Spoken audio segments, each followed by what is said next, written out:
The humid air of Chiang Mai, Thailand, buzzes with excitement on July 19, 2024, at the Golden Claw Zoo.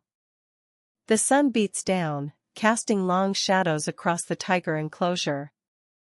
Amara Srisuk, a 42-year-old caretaker with a quiet grace, moves confidently along the steel gate, her bucket of raw meat clinking softly. Raja, a 450-pound Bengal tiger, paces behind the bars, his amber eyes glinting, muscles rippling under orange and black stripes. The crowd, tourists snapping photos, kids pressing noses to the glass, gasps as Raja roars, a sound that shakes the earth. Amara smiles, familiar with his voice, and unlocks the feeding hatch. Then, in a flash, a paw swipes through, claws like daggers.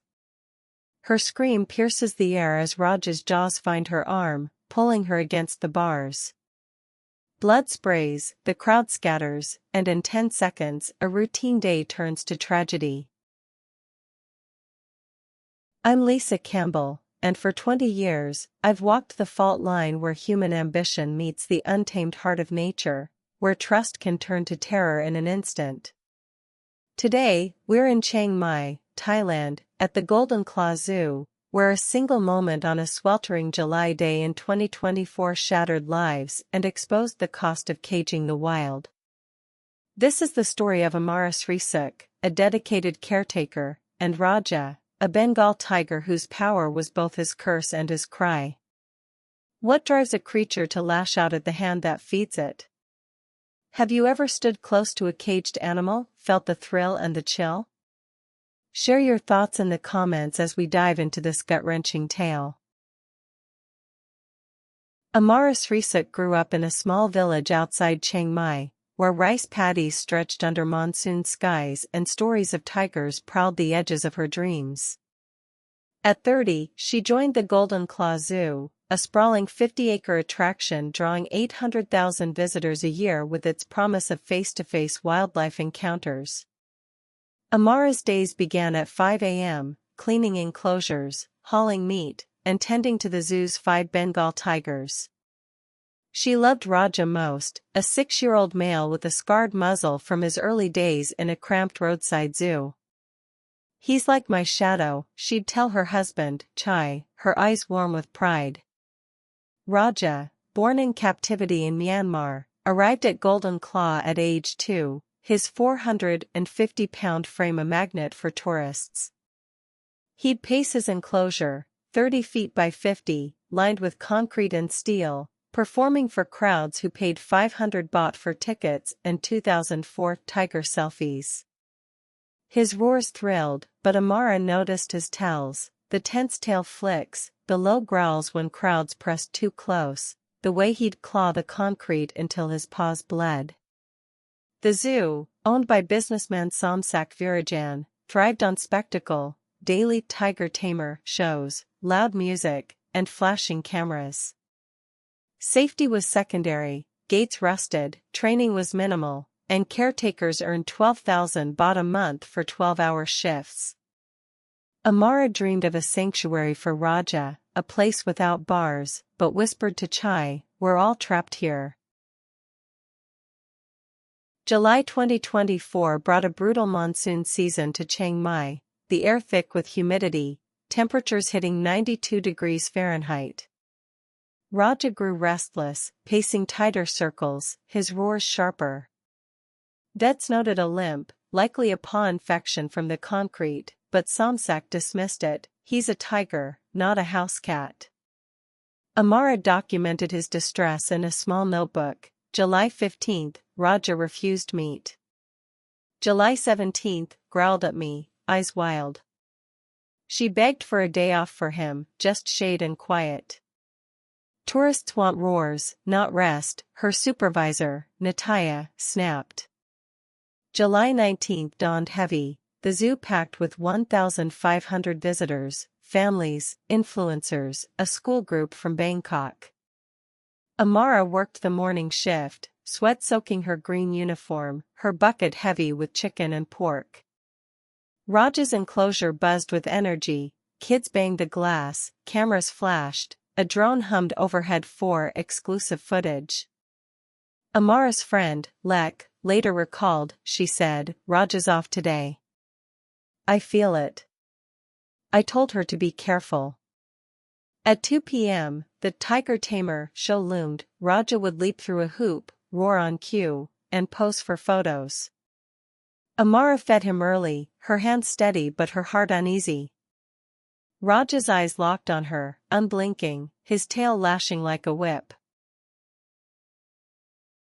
At 2:15 p.m., the show's music blared, a pulsing Thai pop beat shaking the enclosure. Amara approached the feeding hatch, a narrow slot in the steel gate, her bucket clinking. The crowd cheered, phones raised, kids shouting, "Tiger! Tiger!" Raja paced, his growl low, vibrating through the ground. Amara knelt, sliding meat through the hatch, her voice soft, "Easy, Raja, easy."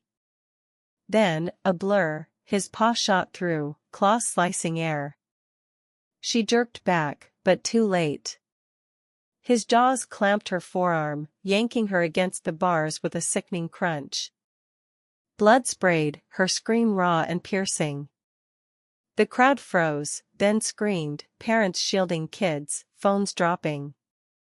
Raja thrashed, his amber eyes wild, teeth tearing flesh. Amara's body slumped, her free hand clawing at the gate.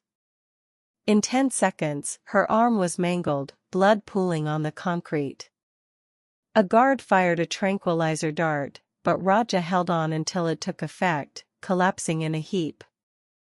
Amara lay still, her breath gone, the zoo a cacophony of panic. Chaos engulfed Golden Claw. Visitors fled, a child sobbing, "Is she dead?" Guards sealed the enclosure as medics rushed in at 2:20 p.m., but Amara was gone, exsanguination and trauma, her arm nearly severed. Raja, sedated, was dragged to a holding cage, his low moans haunting. Chai Srisuk, Amara's husband, arrived, collapsing, whispering, she trusted him.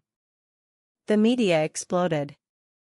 "Tiger mauls caretaker to death at Chiang Mai Zoo," screamed Bangkok Post. "Death in the cage, was Golden Claw negligent?" asked the nation. Social media raged, #Raja the Killer trended, some calling for his euthanasia, others for his release. "Zoos are prisons, not playgrounds," tweeted at Wild Heart Thailand, gaining 120,000 retweets. Thailand's Department of National Parks fined Golden Claw 500,000 baht for safety violations and launched an investigation. Dr. Priya Kanthara, a wildlife behaviorist, told Thai PBS, "Tigers aren't props. Stress, confinement, and injury trigger attacks. This was avoidable." Somsak Virajan deflected, Amara knew the job's risks. Tigers are wild animals. Protests erupted outside the zoo, signs reading "End Tiger Shows." A petition to shut Golden Claw hit 250,000 signatures. Chai, voice breaking, told Madashan, she loved Raja. They failed her. Amara's death is a stark indictment of our hunger to tame the wild for profit. Bengal tigers like Raja, born to roam 20 miles a day, are confined to concrete boxes, their instincts dulled but never gone. The global zoo industry, worth $20 billion, thrives on our desire for close encounters, selfies, roars, staged tricks, while ignoring the cost. WWF estimates fewer than 4,000 tigers remain in the wild, yet we cage them for entertainment, ignoring their stress, their pain, their primal need for freedom. Golden Claw's model, overworked staff, ignored injuries, and relentless shows, mirrors a systemic failure. Amara's blood stains not just the enclosure but our arrogance, our belief we can bend nature to our will. Why do we demand tigers leap for our applause? What does it say about us when we cage a predator, then blame it for being one? This tragedy screams for change, better care, real sanctuaries, Or an end to the spectacle altogether? I'm Lisa Campbell, and after 300 stories, this one cuts deeper than most. I see Amara's quiet strength in photos, her love for Raja in every notebook scrawl, and I ache for Chai, left to rebuild without her. I hear Raja's roars, not of rage but of despair, a king reduced to a sideshow. As a journalist, I dig for truth, lack safety, corporate greed, ignored warnings, but as a human, I'm shaken. I've stood by tiger cages, felt their gaze, sensed the tension coiled beneath. Why do we keep these animals for our thrill? Could better training, less pressure, have saved Amara? I'm haunted by her scream, the blood on the concrete, and a question: are we the captors or the captives? What could have stopped this tragedy? Share your thoughts below. I need to hear your voice to wrestle with this grief. Amara Srisuk's life ended in a tiger's jaws, her blood a testament to a bond we broke for profit. Raja paces still, caged, his roars a cry we may never answer. This isn't just their story, it's ours. We built the bars, sold the tickets, and cheered the show. Now, a woman is gone, a family shattered, and a tiger bears the blame. As the sun sets over Golden Claw, I hear Raja's growl, a reminder: the wild will not be tamed without a fight. Let's honor Amara, demand better, for caretakers, for animals, for us. Like, subscribe, and tell me in the comments, how do we break this cycle? Because if we don't, the next shadow to fall might be our own.